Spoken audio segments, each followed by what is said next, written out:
the first thing that you'll need is a couple of packs of dumpling wrappers, pork mince or some chicken mince if you're using meat, or some prawn, depending on what you're doing, or vegetables. So I'm just going to use vegetables in my mixture today. So it's about 200 grams of chicken mince or pork mince or prawn mince. Great. I've got some cabbage. We've got some carrot. You'll need some shallots or spring onions, depending on what you call them. You'll need some ginger. I've just got the jar of ginger, but if you've got whole ginger, you'll need about 5 or 6 centimetres of whole ginger. 5 or 6 centimetres of whole ginger. Oh, spring roll pastry. All right, fantastic. Well, thank you for letting me know about that. I'll explain that to you in the end. Great. You'll need some soy sauce.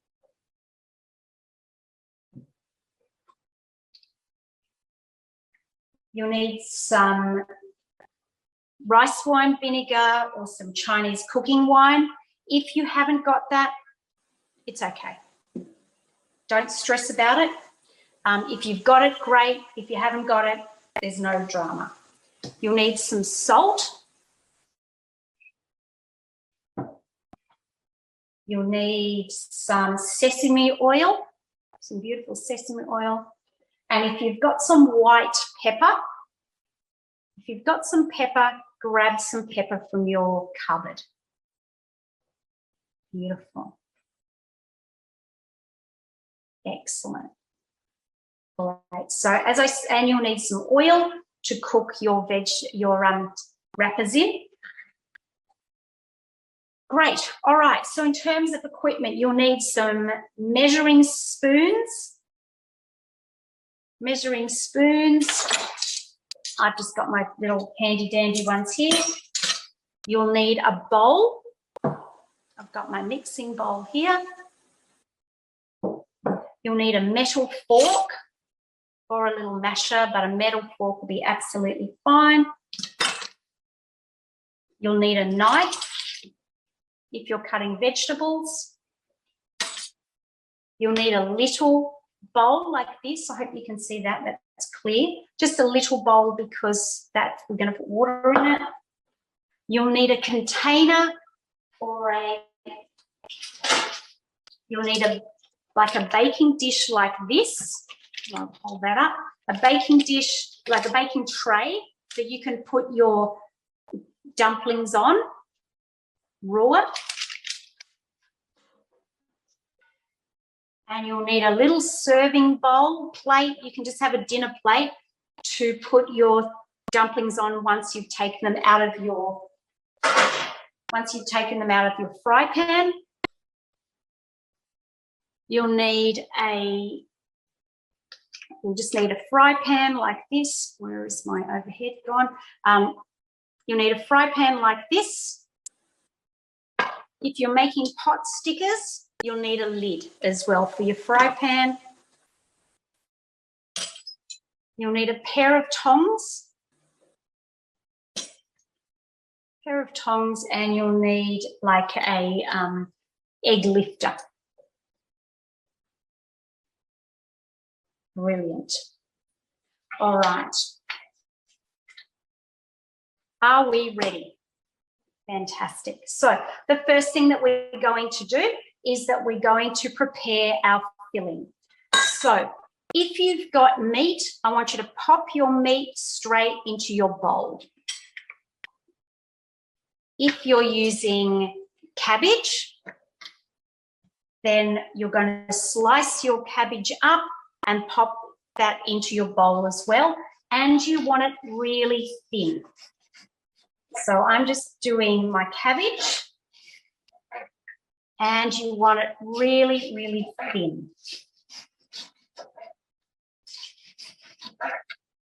Great. Is chicken or prawn, or you can have chicken and prawn, yeah. Chicken. sorry, Grace, is it chicken or prawn or a mix? If you've got both and you want to use both in your mixture, you can use both. You'll probably only need altogether about 200 grams of filling. 200 grams in total. Yep, Grace, yep, perfect. Excellent. So I'm just slowly slicing up really, really carefully. You can see in my overhead camera that I've got my hand on my piece of cabbage here and holding it really slowly. If you want to make sure that it's nice and stable. If it's easier to do a nice big chunk like that, and then very slowly chop it in a smaller piece, you might find that to be a little bit easier. As I always say, chopping is not an Olympic sport, so we just do everything slowly and carefully. Perfect. So once you've mixed up your, hang on. All right, so once you've got your meat in and you've mixed your meat together with your fork or your masher, then you can do your carrot, and then you're going to put the carrot in with your meat. Put your carrot in with the meat. Now, you're not going to need a massive carrot. Like if you've got a really big carrot, chop it in half. You'll only need half of it.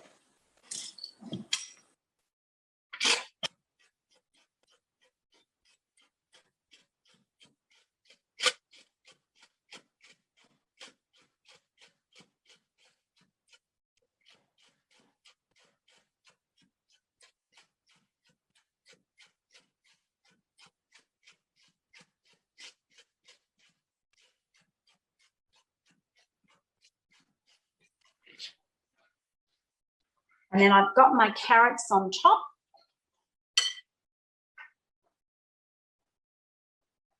Beautiful.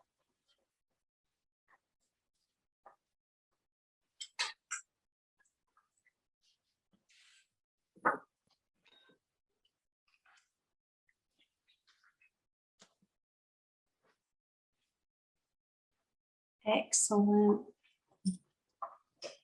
Remember to keep turning your fingers or turning the carrot to make sure that your fingers are far enough away. And it doesn't matter if you end up with a little bit of carrot. What's more important is that your fingers are nice and safe.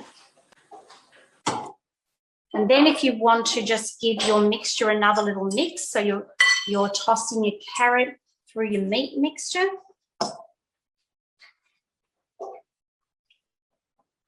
Once you've done your carrot, then we're going to move on to our shallots or spring onions. Now, spring onions are a funny sort of vegetable because sometimes they're super, super thick, and then other times you'll go and pick up a bunch and they're really, really thin. So we don't want our whole mixture to taste like spring onions. So like in the same bunch, I've got this really big chunky one and I've got this really little tiny one. So I'm going to use this big one. I don't think that I need any more than that. And the first thing I'm going to do is chop off the stalk, just that stalk at the end. I don't need that. Right. And then this is what I do because I'm a little bit on the lazy side. I chop my spring onion in half and then I put it all together. Then I chop it again, put it all together. And that means that I only have a short amount of spring onions to chop up. You can use scissors. Like if you find it easier to use a little pair of scissors to chop up your spring onions, you can do that. And we want nice, fine, it's called finely chopped. So again, nice and slow. Nice and slow.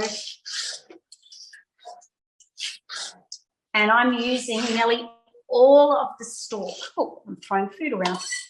I'm using nearly all of the stalk of the shallots. So nearly as much as I can up the end. If you've got a little daggy bit at the end, you can chop that bit off, but it's really usable. So I just pile mine on together. If you look at it and you think that one of your pieces are a little bit too big, just inspect it before you pop it in. And if you've got any long bits, just get rid of those. You don't need those. We want our shallots to be nice and finely chopped. And then once you're done, you can put them straight into your mixture. Straight into your mixture.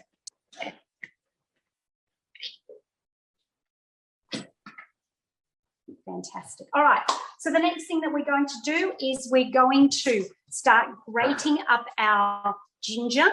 So if you've got like a whole piece of ginger, you're going to start grating it. If you've got, I've got minced ginger in the jar. So I'm just going to do a nice big tablespoon of ginger. A tablespoon of the minced ginger, and have a smell of it. Oh, I love ginger.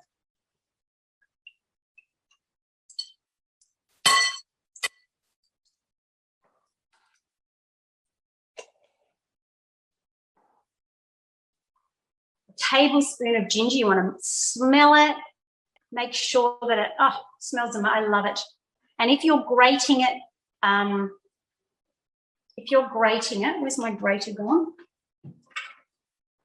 You want to use, see, that's the side that we used for the carrot, but for your ginger, you'll want to grate it, not on the very finest one, but on a big one, like for hard cheese or for ginger, just so you don't end up with a whole lot of little ginger fibres. So 1 tablespoon of ginger.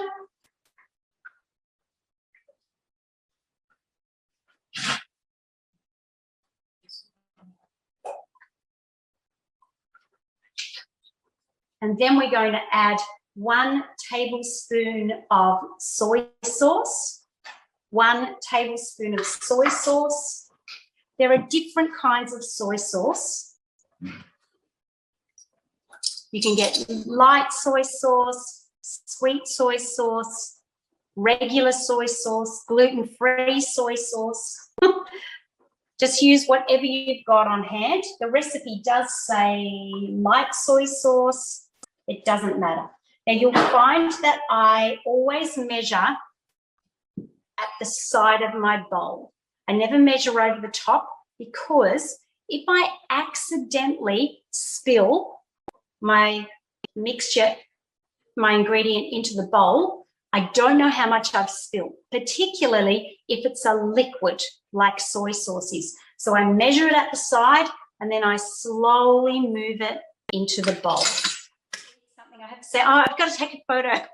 I'm that mum. All right, fantastic. And then we're going to do 2 tablespoons of Chinese cooking wine, if you've got it, Chinese cooking wine. Now, remember, when you're mixing everything, if you're using prawns, you don't want to be absolutely mashing your mixture. You're just nice and gentle now. So it's 2 tablespoons of cooking wine. And again, don't measure over the bowl. Do it at the side, and you'll see that I'm a messy cook. So I do spill things and drop things, and that's the nature of cooking. Beautiful. 2 tablespoons of Chinese cooking wine.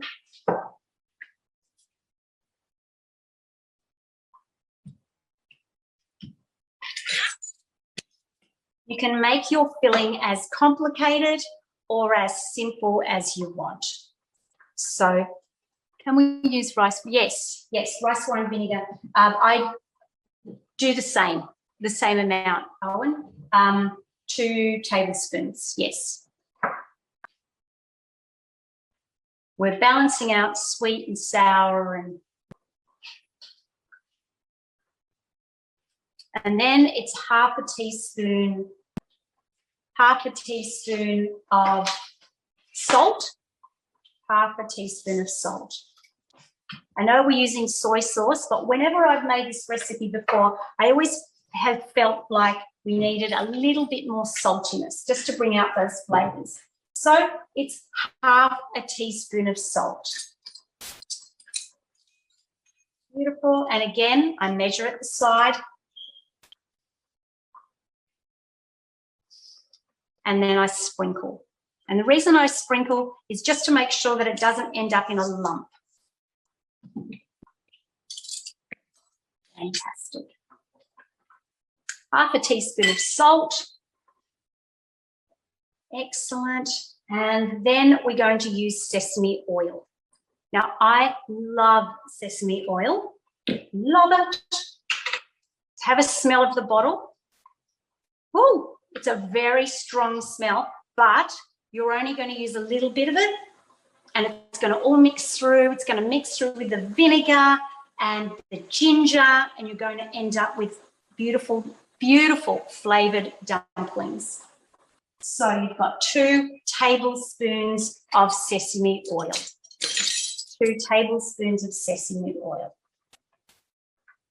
So you'll find that there's a little, like a really little hole on your sesame oil container on most bottles, just so that you don't overuse it, like so it comes out nice and easily. So 2 tablespoons of your sesame oil.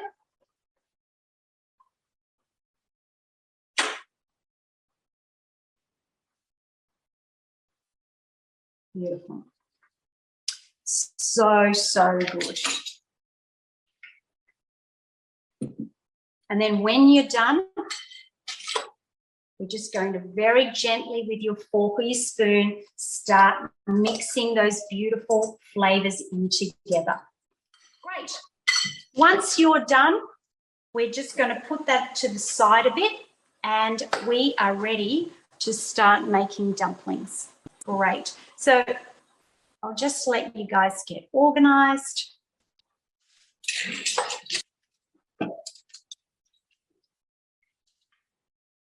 So I've got my, just set it aside, I've got my mixture there.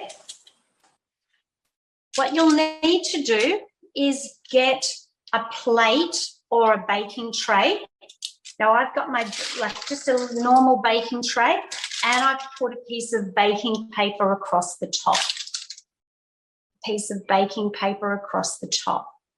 And all we're doing this for is when we make our dumplings, we're going to put them on here ready to go. You might want to get some cling wrap as well, depending how warm it is in your house. We don't want our little dumplings to dry out. So just grab some cling wrap ready to use. You might not need it straight away, but right.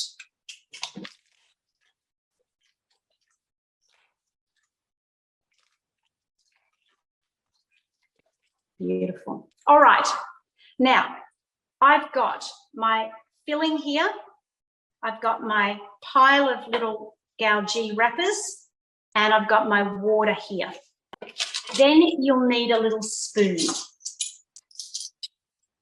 Or a teaspoon will be absolutely fine.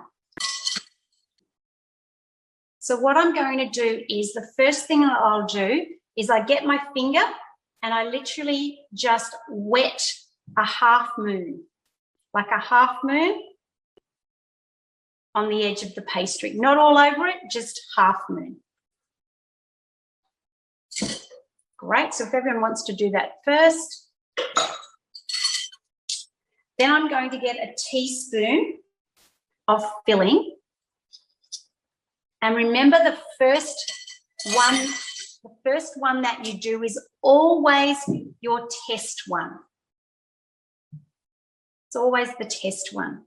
So you don't want too much, because if you have too much, then what will happen is that it either won't close properly, or it'll bust open during cooking.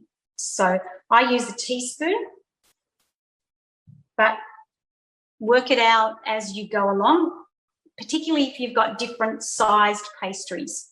So once I've got my little teaspoon in, and you can see that I've got a nice big extra pastry there, I close it in half, like a half moon.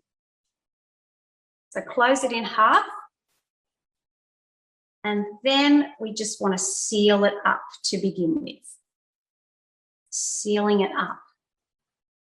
And making sure you haven't got any air in it. So sort of start from the filling, right? And we're going to do lots of these. So don't worry if you don't get it the first time.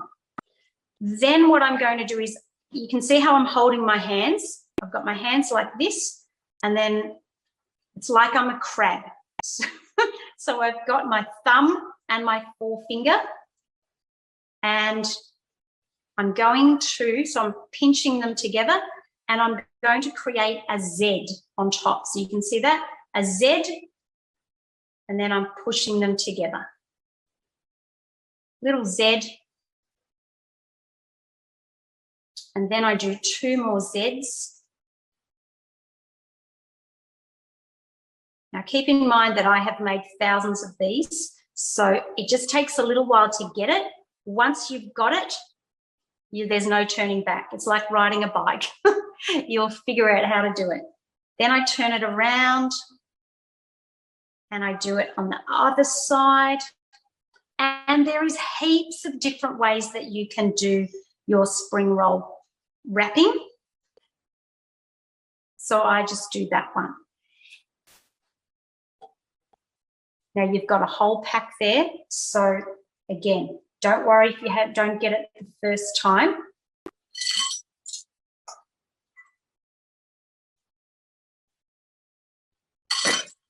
And if you think you need a little bit more filling in yours, do that. You can add more filling.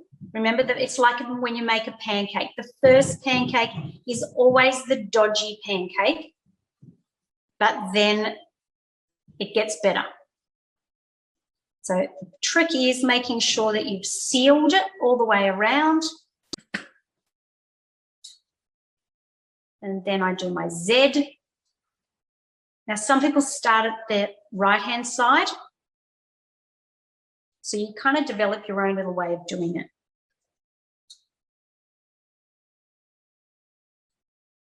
Okay, E750, how are you doing? Boss Mama, how are you going with your spring rolls? Yep, going well. Well done.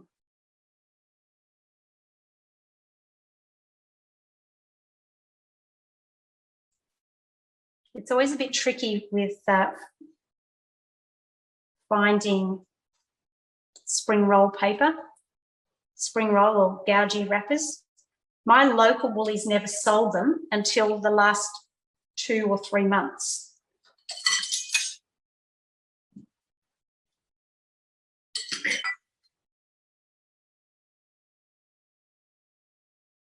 If you want to play around with your designs, you can start at one end, or you can start, for me, I always start in the middle, but if you find a way, and I'm sure that there's a million YouTube videos out there on how to fold dumplings.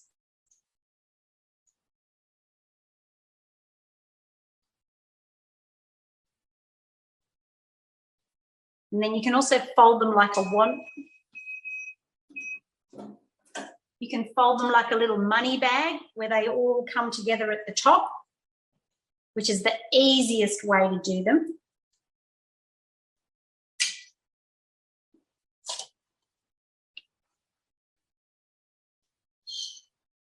If you're going to make these for dinner, you don't have to cook them now until just before you're going to eat.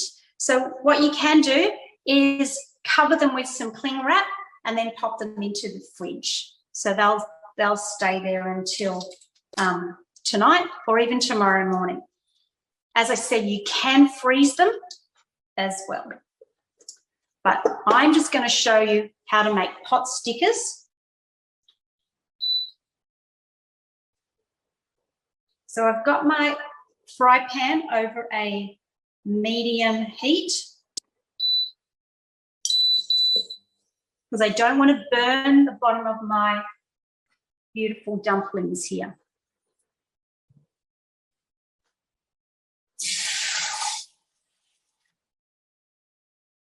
And I've got a jug of water, and I've also got a lid.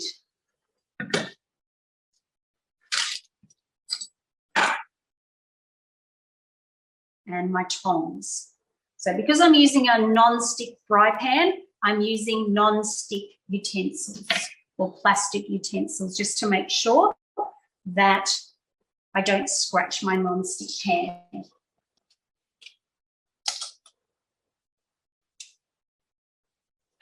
Beautiful. So I'm just waiting for my fry pan to heat up a little bit. Then I'm going to add 2 tablespoons of oil. 2 tablespoons of oil. I'm using olive, but it's probably better to use like a vegetable oil. Perfect. And if you're short, well, if you're short, you probably will be cooking with your parents, but you want to make sure that you hold your arm up nice and high over your fry pan. So it's always good to either stand on a stool or just so that you're nice and safe. And I wouldn't do this without a parent unless you're older. I can see some of you guys are older, but this is definitely one of those parts of the recipe that you need to have adult supervision for. So I'm just going to drill there. So I'm using my tongs and I'm going to add my beautiful dumplings. I don't want to crowd the pan. I'll do this in 2 lots.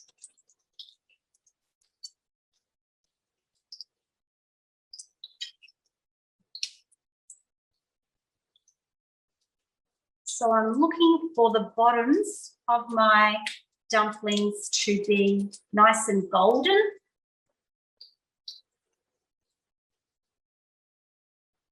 And I don't turn mine except to check.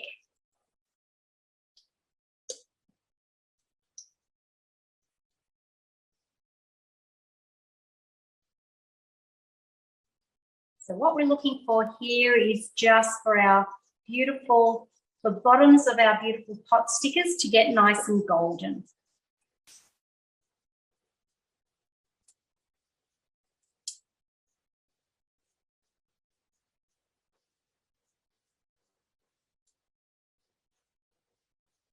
And if you're not sure on how to do it, always start with just 1 or 2 to test, and then, here we go, then you can do more.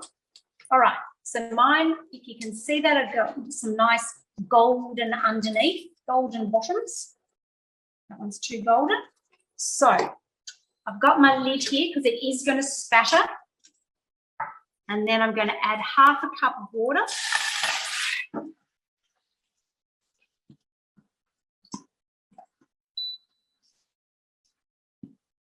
And now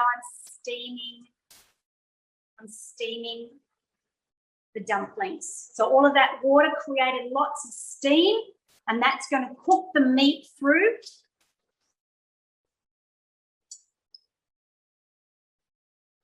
So if you've got meat, your ones will take a little bit longer, so maybe about 4 or 5 minutes. You want to keep your lid on to keep all of that beautiful steam inside.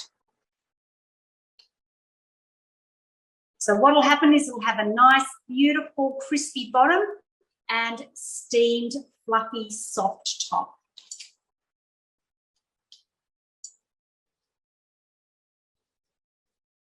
So when you're cooking them, you want to have your sauce ready to go, whatever you use, whether it's soy sauce or sweet chili sauce or some sriracha.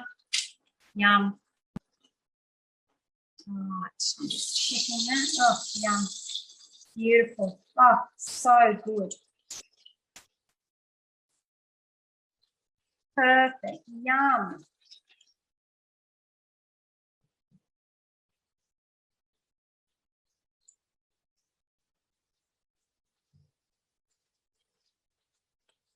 Excellent.